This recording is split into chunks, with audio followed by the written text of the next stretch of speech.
Welcome, everyone, to the November 2025 session of the Hidden Lamp Study Group. We'll start with some time of silent meditation, of Zazen, and I'll ring a bell to begin and to end.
Well, again, welcome for those of you who joined during our time of sitting. As usual, we have a pretty nice bunch here. Almost, let's see, yeah, got almost 70 people here.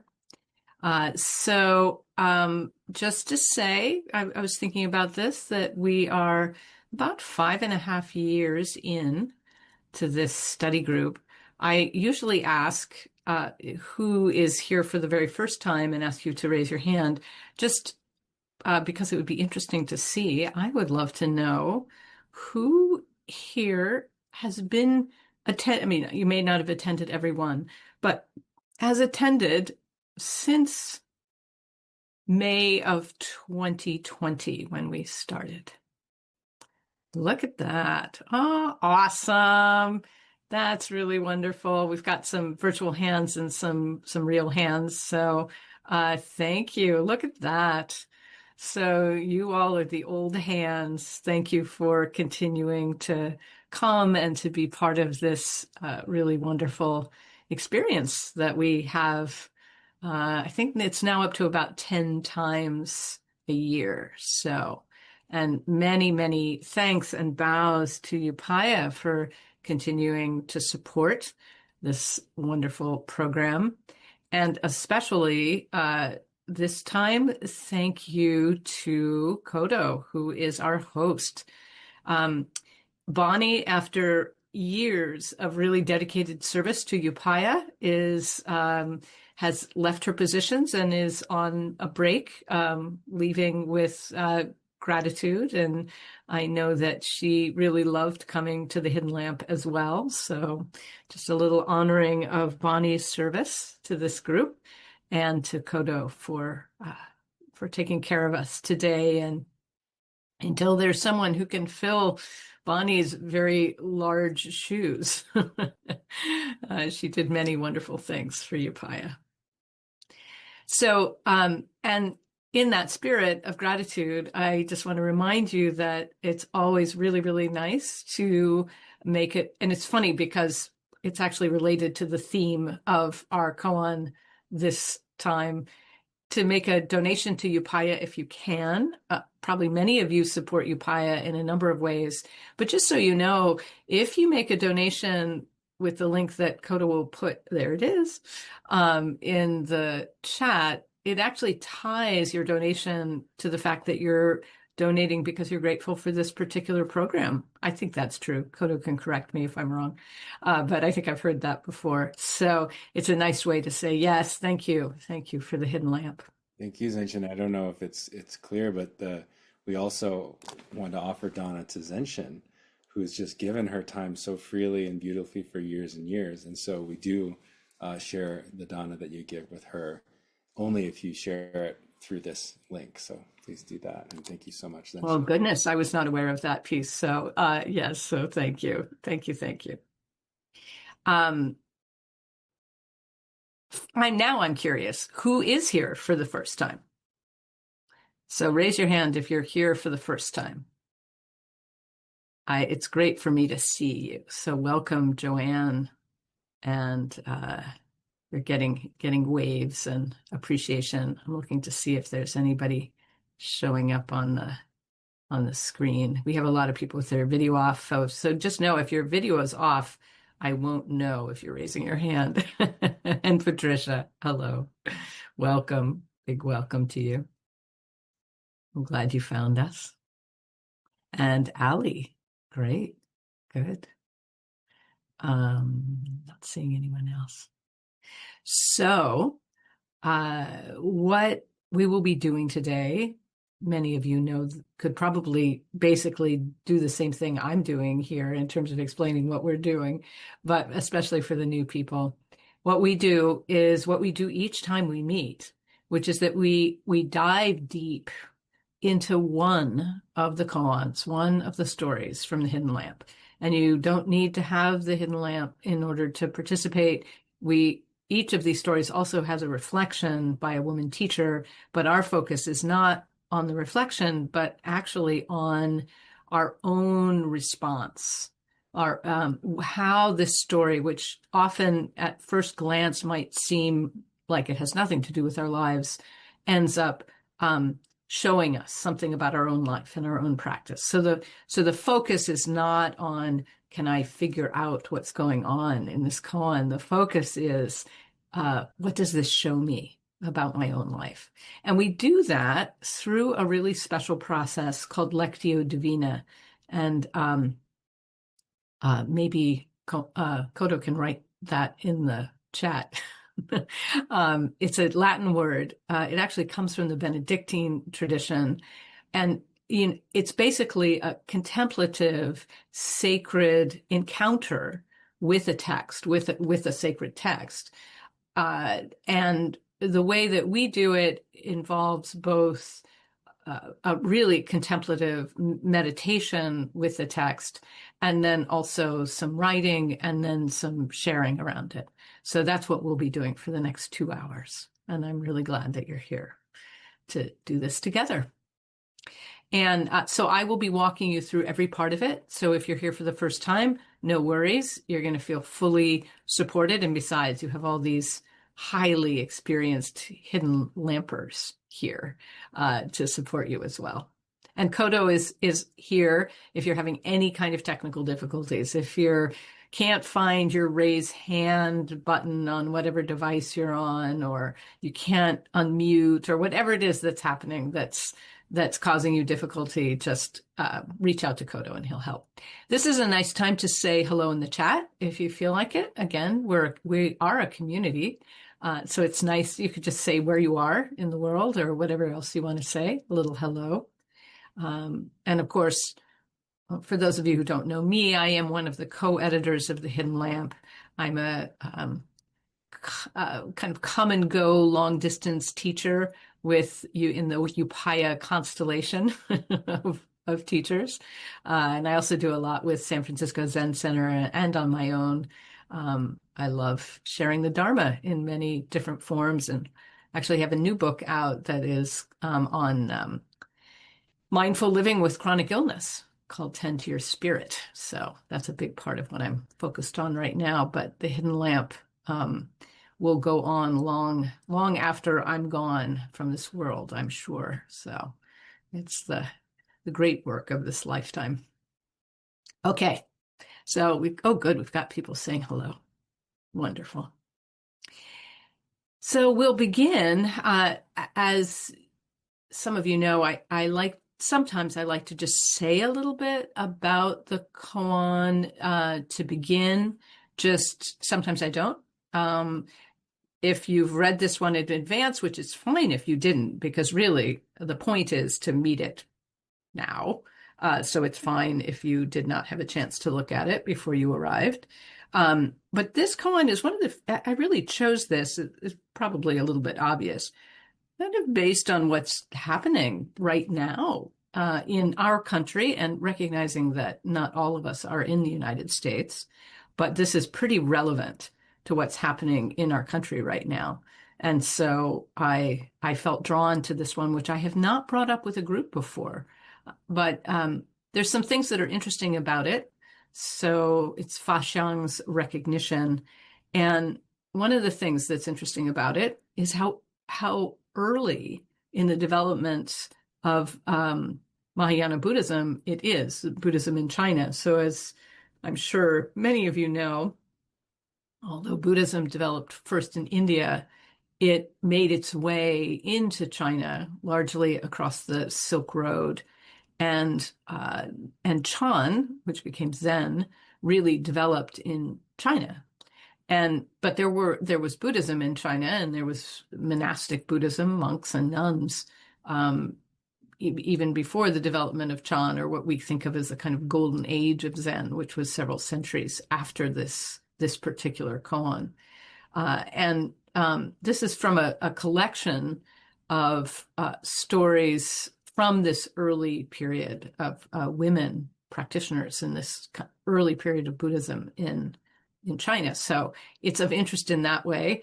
And of course, it's also of interest because it is a koan about generosity, which seems and gratitude, which seems quite relevant both for the season and for what's happening and offering food. What's going on in our country right now. And I'll just say, I want to say a little bit of just background that might help. Sometimes there are things that are in this that you might, because just, it's not like you have to know everything about the culture or be a scholar of Buddhism to do this, but sometimes we get tripped up on something that we don't need to be tripped up on just because of not knowing. So especially in Asia, there is a very strong sense that by giving to monks and nuns, and of course, monks and nuns are dependent. It's interesting that in this story, it's clear that they're not actually, they may be receiving alms from outside the monastery, but they're also offering to each other, dependent on the larger community, literally for their survival. So in the Thai forest tradition, which really hews very closely to this understanding of what it means to be an ordained person, if no one offers you food in a particular day, you don't eat. You're not even allowed to keep food overnight. So there's a very strong sense that, and what you offer in exchange is your understanding of the Dharma. So it's really Dana, which Kodo mentioned, is really a carrying on of that understanding that the Dharma is offered freely, and that people offer what they can back in not exactly in exchange, but in gratitude for the teachings or for the inspiration that somebody brings. And this is true all the way back to the time of the Buddha. And but of course, one of the things that started happening in China, and the scholars have written about this, is that unlike Southeast Asia, where there was plenty of food throughout the year, China, much more temperate climate, even pretty northern climate in some areas, it just wasn't possible to receive food every day from lay people. Sometimes these monasteries were in quite remote locations and difficult to access, but for the surrounding people, and there might not be food during big parts of the year. You had to keep food for more than one day. So one of the things that happened in the monasteries in China is that they started having their own sources of food, growing and working. So working in the gardens, working in the fields. And so in this story, we see that, so there's this exchange, right, that's happening between the nuns, but it's happening within the monastery, which is really interesting. But it still has this feeling of like, as you'll see in the story, did the nun who was receiving something sort of, quote, deserve it or not? And that's kind of the point of the story. So without giving away too much. So that's enough on the background, but I just thought it might be worth mentioning that in case you're wondering what might be going on, why this story might have been written down. So with that, we will enter our Lectio Divina process. And I do advise that you have something to write with and something to write on near you where you're sitting, because there's a kind of seamless flow from our contemplations to the writing part of what we'll be doing today. So how we start is how really many of these stories would have first been heard in the world, which is they wouldn't have been written down. They would have been told. They would have been told, not literally around the campfire, but you could imagine in this nunnery, this story being passed down about Faxiang. And let's see, the other person's name is Huisu. And so we know that this is an important story because we have it, because it would have been passed down orally and then eventually written down. So don't actually go look, don't go read yet, and Kodo, don't put it in chat yet. Let's just listen. Let's just listen around the campfire to this old story that has come down to us through literally millennia. Do we have a couple of people who would like to read the whole story all the way through? And just raise your virtual hand so I can see you. If you can raise your virtual hand, it would help, because otherwise I may not see who. So I see Miriam.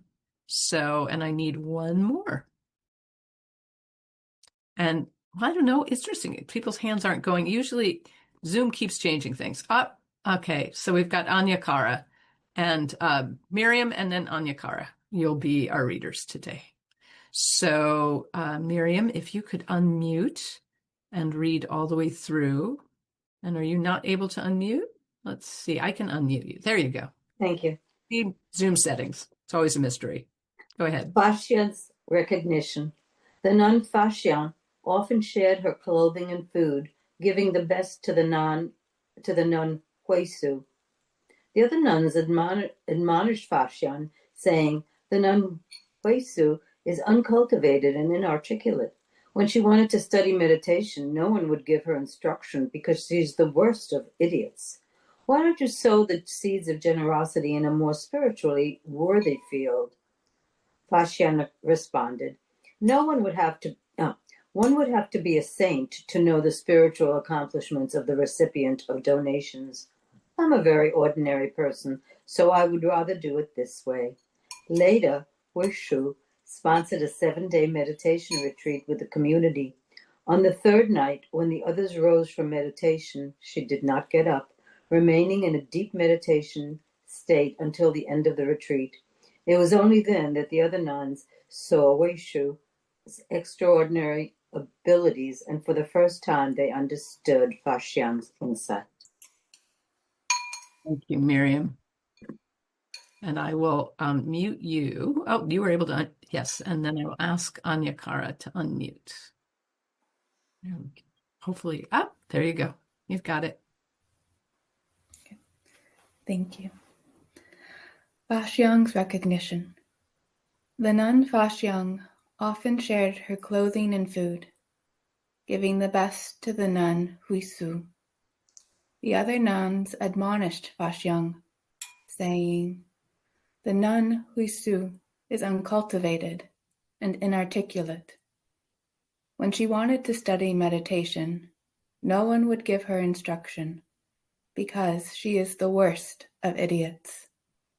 Why don't you sow seeds of generosity in a more spiritually worthy field?"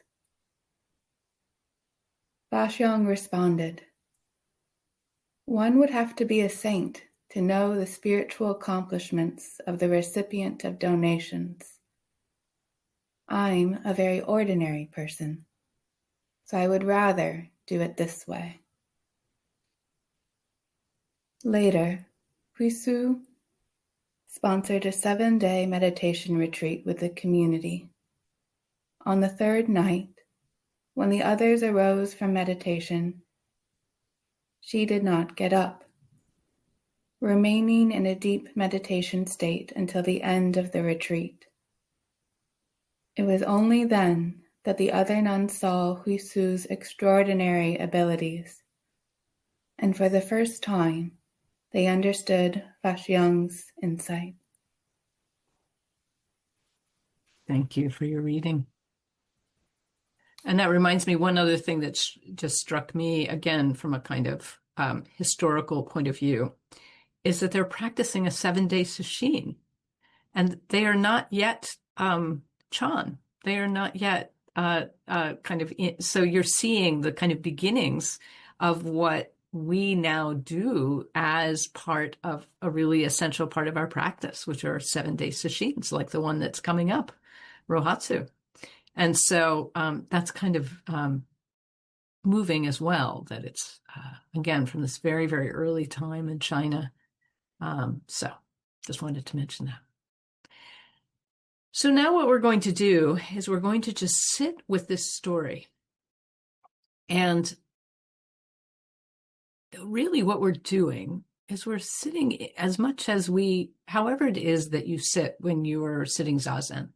And, you can take the word sit lightly. Some of us might be sitting zazen lying down. Some of us might be sitting zazen in a recliner. Some of us are sitting zazen on a cushion or sitting upright with our feet on the floor. Whatever might be your meditation posture, please take that posture as we sit with this story. So at this point, Kodo, you could put it in the chat for those who'd find it helpful. You can find it in the email that came to you, or if you happen to have the Hidden Lamp, you can turn to it in your book.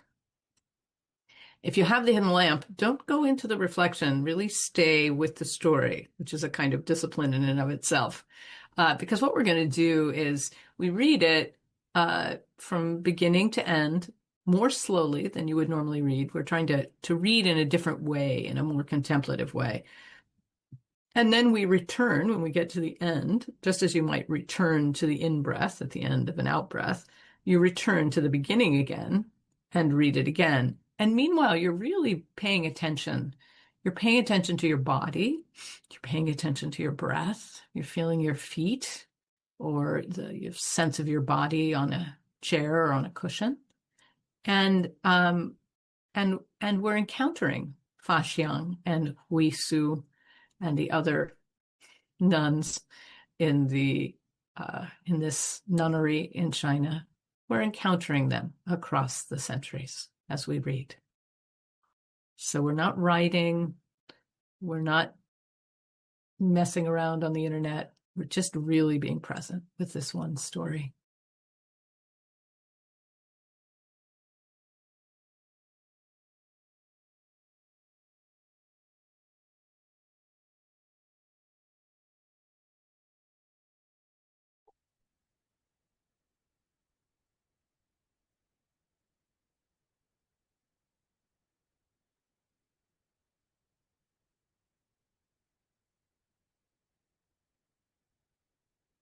And for those who do have the book, it's number 84 on page 296.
And if you notice that you're getting restless, You're thinking, well, do I have to keep reading this?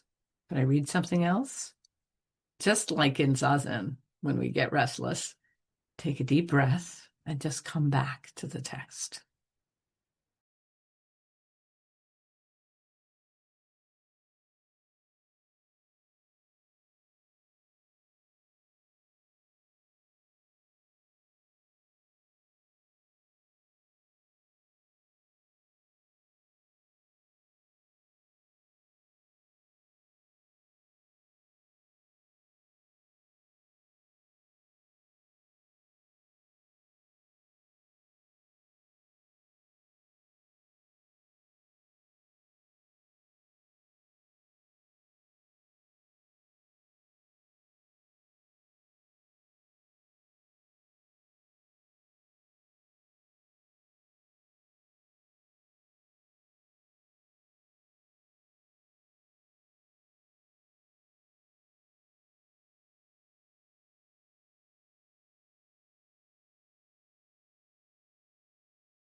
And as you read, start to notice if you have responses to certain lines or certain images in this story.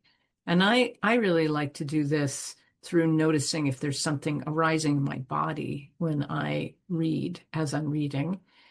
For some people, maybe you're more visual and something just kind of stands out to you, or you're more auditory and you hear something louder. Just start to notice. You're not going to do anything with it yet, but just start to notice where you're responding, in whatever way you're responding, positive, negative, doesn't matter. Just notice what's in the body and in the senses as you read.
So hopefully you've seen a phrase or a sentence in this story that has struck you in some way.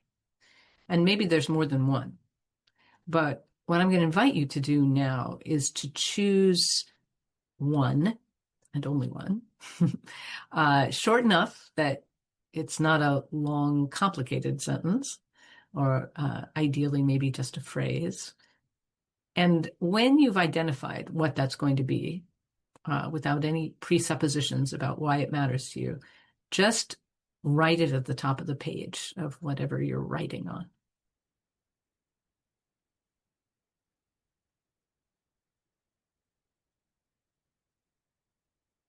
And if perhaps nothing has really struck you in this koan, choose something, because there are many, many entry points into any of these stories. And so whatever you choose, even if it was random, will still be right. And also, just to say, sometimes it feels like there's kind of a punchline to a koan.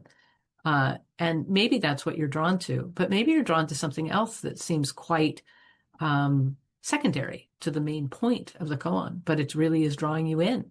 Just trust that. And it could be as short as a word. Just trust that whatever it is that you were responding to that is unique to you in your moment on the earth today, that's the right thing. Just write it at the top of the page.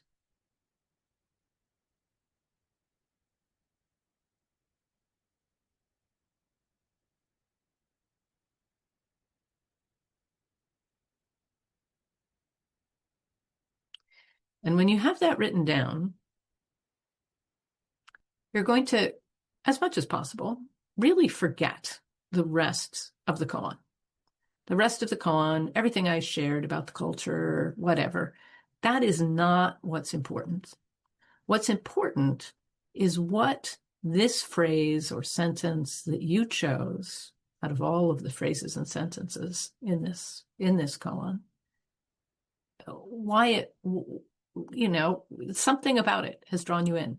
So this is actually a variant on a practice that is present in a lot of Zen, not so much Soto Zen, but very much Rinzai Zen, and also other Obaku Zen, for instance, in Japan, in Korea, Korean Zen, which is sitting with a phrase.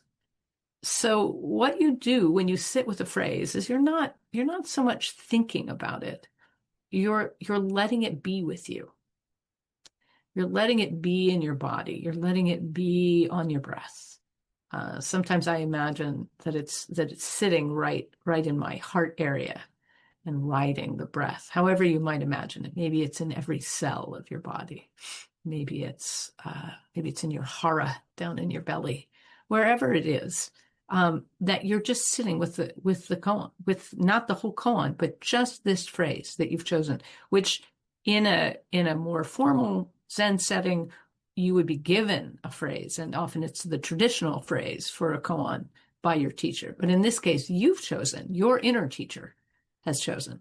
So we'll have some time of silence again with that feeling that we are in the posture that we take when we sit zazen, and we're just present with what we've chosen. And when your mind wanders, which it will, you just bring it back to the phrase, with it also a little bit of awareness of your physical presence as well. We'll do that for a little while.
this might be a good time to, we're going to be ending our time of quiet contemplation, of sitting zazen with a phrase.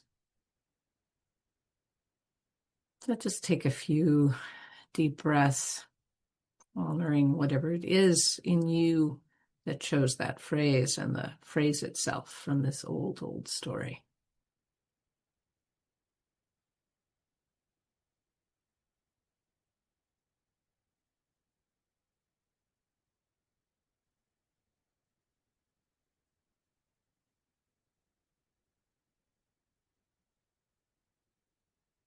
And the next thing we'll be doing is it's the next stage of our Lectio Divina, which is contemplative writing.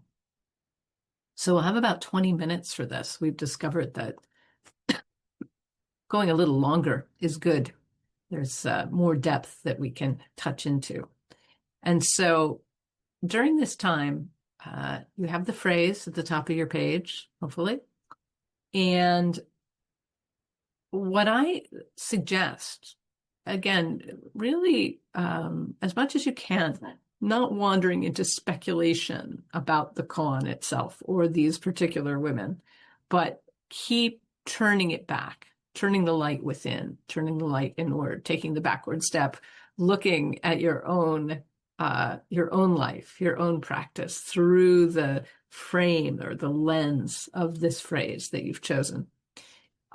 So a good way to start is just to start writing and maybe ask yourself, why did I choose this? What is it about my life right now? You might have chosen a completely different phrase a week from now or a week ago. What is it about my life right now that this phrase has resonated for me? And just see where you go. And you're just writing. It's kind of the Natalie Goldberg style. You just keep that pen moving. And if you run out of things to say, which you might after however much time you're writing like that, you write the phrase again and you keep going. So we'll do that for about 20 minutes. Please, it's fine to have your video off, but don't wander far away from whatever your device is so that you can hear any other instruction that I might be offering. And so that you're tied in with the rest of us and with the time frame. Okay, enjoy your writing.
We're approaching the end of our 20 minutes together.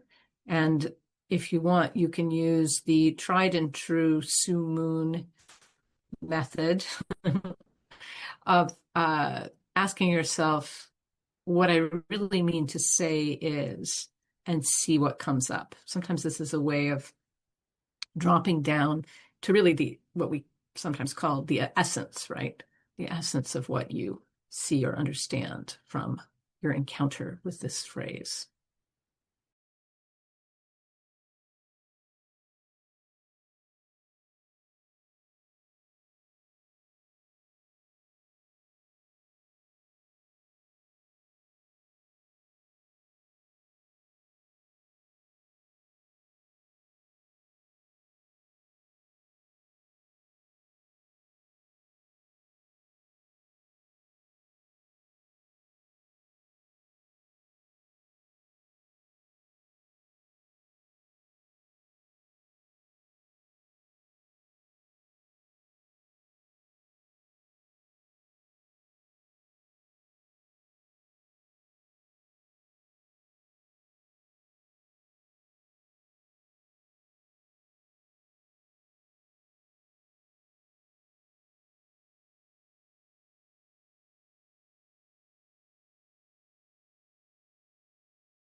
You still have about another minute. I want to finish up your writing.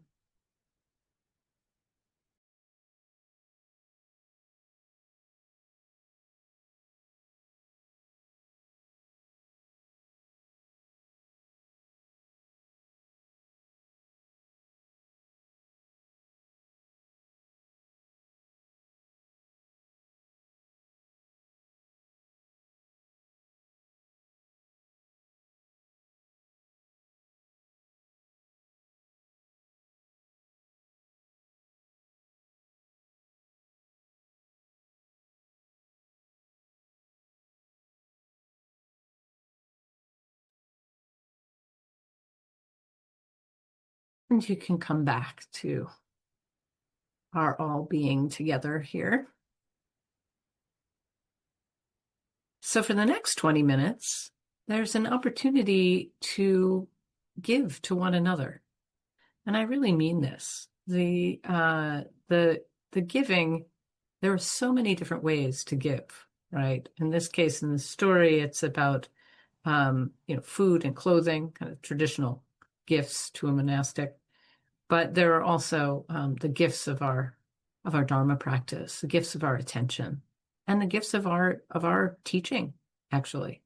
So whatever it is that you have seen by this practice, you can offer it as a gift to others, even though it might not seem like much of a gift. Nonetheless, you don't know, right? This is the point of the story. You don't know how your experience might actually resonate for someone else. And you can also offer the gift of this very, very deep listening that we practice in this particular form. So the way that we do these groups is that we'll be in a group of 3 or 4, and each person will have 5 minutes to share. And you can read what you wrote, you can just speak, you can be in silence. The one thing I ask that you not do is say, speak for a minute and then say, oh, let's just go on to the next person. allow this spaciousness, allow this feeling. I've had people say it's really powerful to just sit together in that smaller group in silence. And something else, like in the, like the way the Quaker meetings of Society of Friends do it, right? Something else may arise in the person whose 5 minutes it is. Everybody else is just listening or just being silent. And then you'll see a little note from Kodo that says, go on to the next person. So then you go on to the next person and you do the same thing. And it's really nice to bow to each other at the end of each person's sharing, because you have received a teaching. And that's one of the ways that we give back.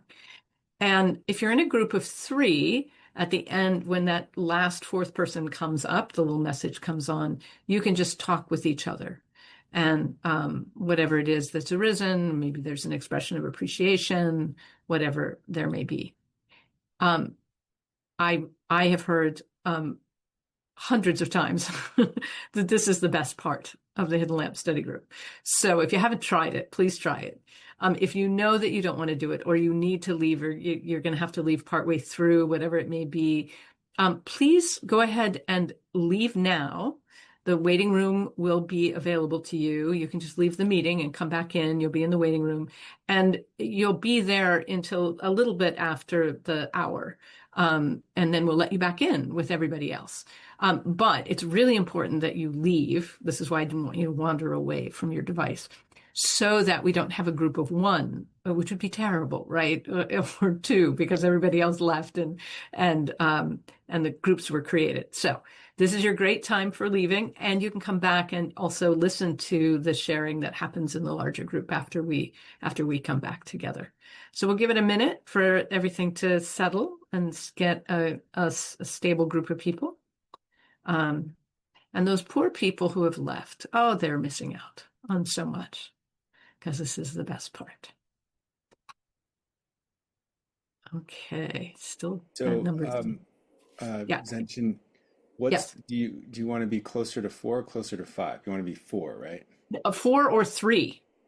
Right. So the way I usually do it is I open and then I watch to see how many groups makes it either a group of 4 or 3. Yeah. But we don't want 4 or 5.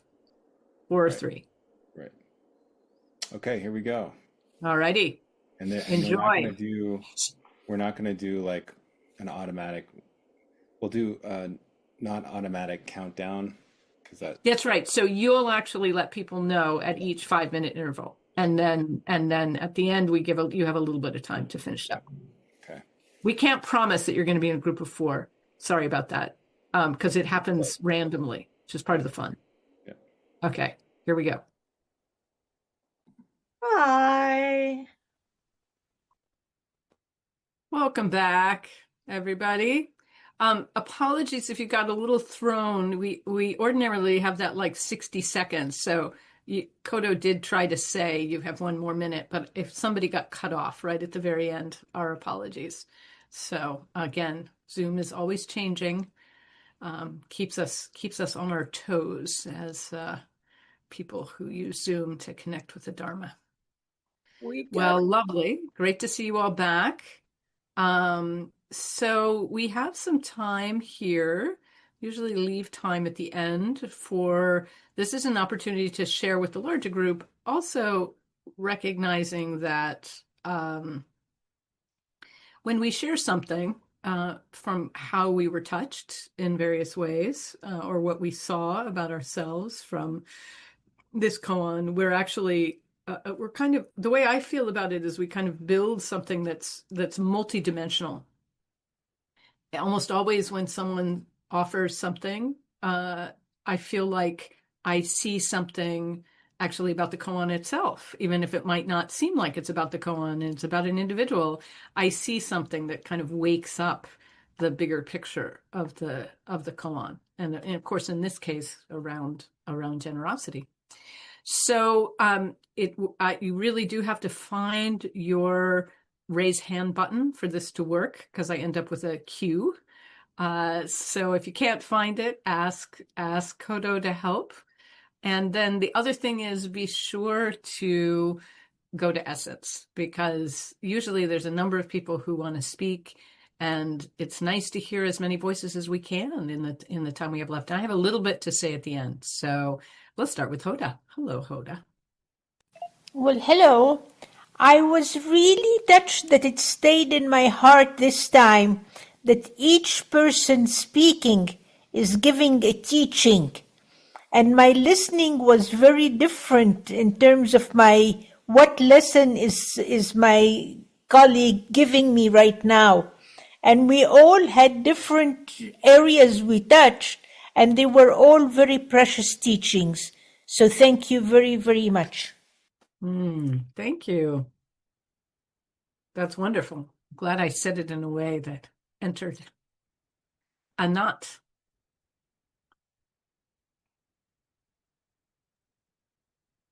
Well, I would first of all like to repeat what Hoda said. Yeah, I learned so much from this group and get such a much broader perspective of the koan.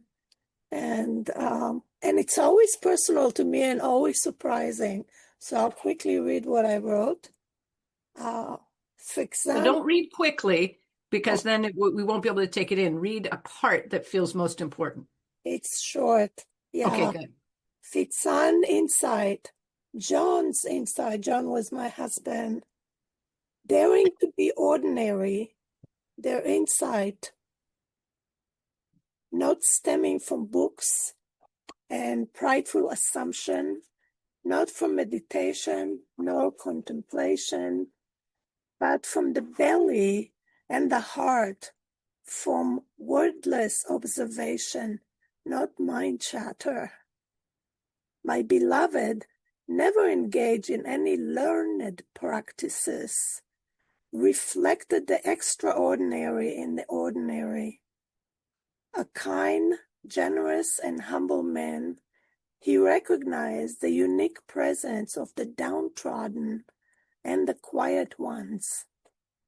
His eyes saw what they saw, his belly sensed what it sensed, his heart loving with no distinction of rank or achievement. Pure insight of the ordinary person, not engaged in striving, fully present. What I mean to say is, dear God, would that I be able for the quiet knowing of my belly. Thank you. Patricia.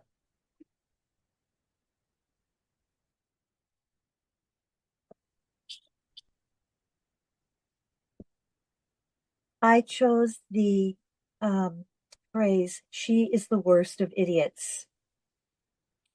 Who is she that has been called the worst of idiots? Turn off your thinking and write from a different place in me, like finding a voice that dwells somewhere in me besides my head. Perhaps this other voice lives in the area of my heart. Is there an imprint, an embossment that remains in the tissues of you, my heart?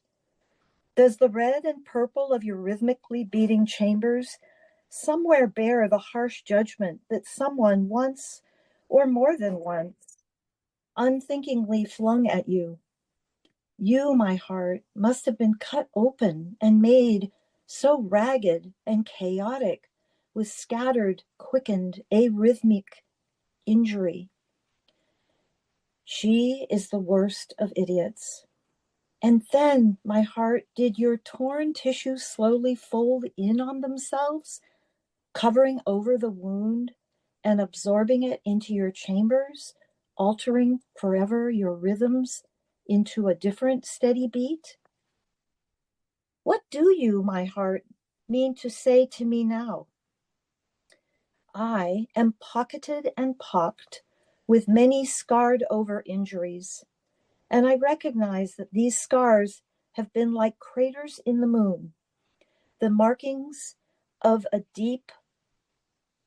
life lived, a deep and ineffable beauty that you, my dear Patty, do possess and share generously with people as gifts of love and compassion. That's all. Thank you. And please, if you are so willing, bow to each of the person that shares in this format as well as we continue to receive teachings, both personal and universal. Hi, Prue. Please share, unmute and share. The phrase that I picked is, I would rather do it this way. This sentence really matches my lifelong study and interaction with Buddhism, always doing it my way, not wanting to be told how to do my spiritual path, feeling it would be a violation of my spirit if I had to practice or live Buddhism a particular way. I think I have been too defensive and too protective of my way in order not to feel violated, which I recognize is a violent word even as I'm writing it. A year ago, I decided to make the plunge, i.e., to trust myself and my boundaries and my ability to keep my boundaries, and to trust the teacher to respect my boundaries. I do need and want to have my own particular spiritual path. I would rather do it this way, and that path that fits my heart and my mind. I don't think there is one Buddhist path for all students, and I do think that it can be done together with a Sangha or a teacher. So I want to end just by saying that I wrote a little monoku, which is a one-line haiku that came to me as I was meditating when Zenshin asked us to meditate. Walking the way together, always particular. Walking the way together, always particular. Thank you. Thank you. And just to say, if you ever want to read a kind of delightful autobiography, Alan Watts wrote an autobiography called In My Own Way, which actually had both meanings of in my own way. So thank you. And I want to, yes, I think we're looking fine with people. Just remember again to kind of go to essence. So Helen, please. Thank you. The term spiritual worth. Are you kidding? Does it come in gold crown, ruby ring? Does it come in garments of silk and platters of fat meat? After 3 days, they rose and she stayed empty. Thank you. Thank you. Barb. Thank you. For me, it was the phrase, I'm a very ordinary person, so I would rather do it this way. And some of what I wrote, unconditioned by motives, setting aside fitting in order to belong, to not knowing. And there is where my values merge with my vows. Ordinary, simple, kind, unwaveringly soft, clarity without certainty. Thank you. Thank you. Nancy. Hello, Zenshin. Thank you. These ordinary moments are clear, truthful, and make me more of a complete person than anything else could. I will continue to shed and embrace simplicity and ordinariness, which may seem empty, but I think makes me a fuller human being, answering to truth and what is necessary in the moment, to be present and listen deeply. I would rather do it this way.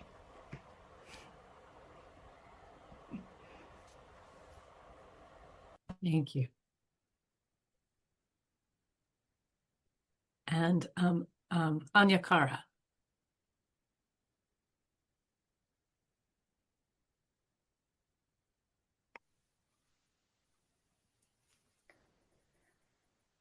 I too chose I'm a very ordinary person, so I would rather do it this way. It is enough to be ordinary, as I am in what I have, show up to support the forgotten, the silenced, the marginalized and persecuted. Contribute regardless of the forces that fight against that. Let being ordinary be enough.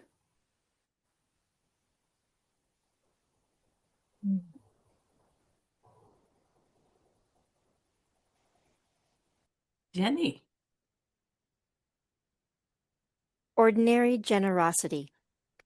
Let's make generosity great again. Ordinary generosity. Let's make generosity ordinary again. OG. Ordinary generosity. Ordinary grace. Make that merch. What I really mean to say is ordinary generosity equals grace. Let us leave a wake of grace. Through ourselves, through our Sangha. Grace, grace, grace. Just tapping the surface of my mantra, grace equation, grace factory. Thank you. Tara. I ended up being just overwhelmed with thoughts around the phrase, a more spiritually worthy field. And so I just read that phrase several times in our group as a question, as a statement, as a thought, as a admonition, as a hope, a more spiritually worthy field. Thank you. Judy. My phrase was, others saw her as uncultured and inarticulate, the worst of idiots. There was no generosity there in their part. And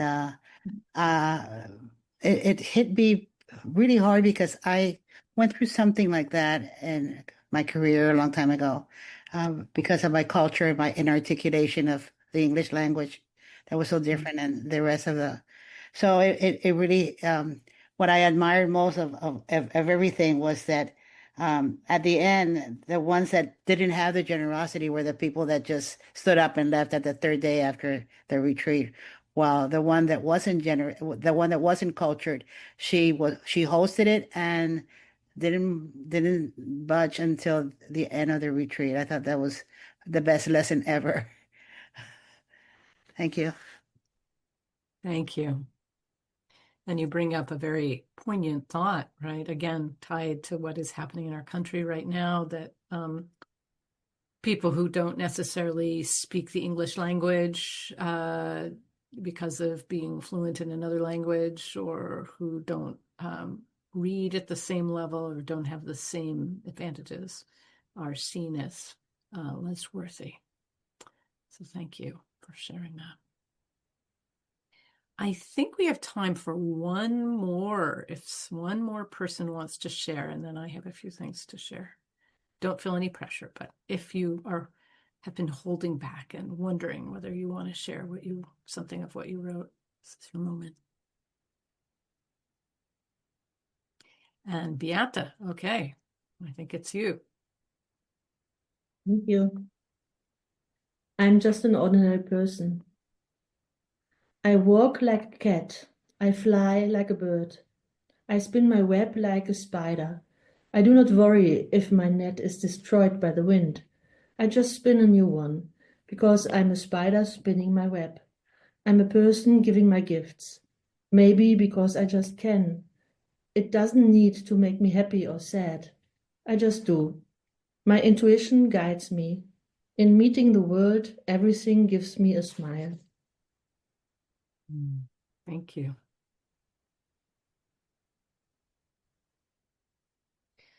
So speaking of a web, I wanted to kind of bring up some things that I feel like where I feel resonances or echoes from this story into other areas of Buddhist life. One is actually probably the very first one we did in the Hidden Lamp study group. It's often the one I begin with groups, which is Chiono's No Water, No Moon.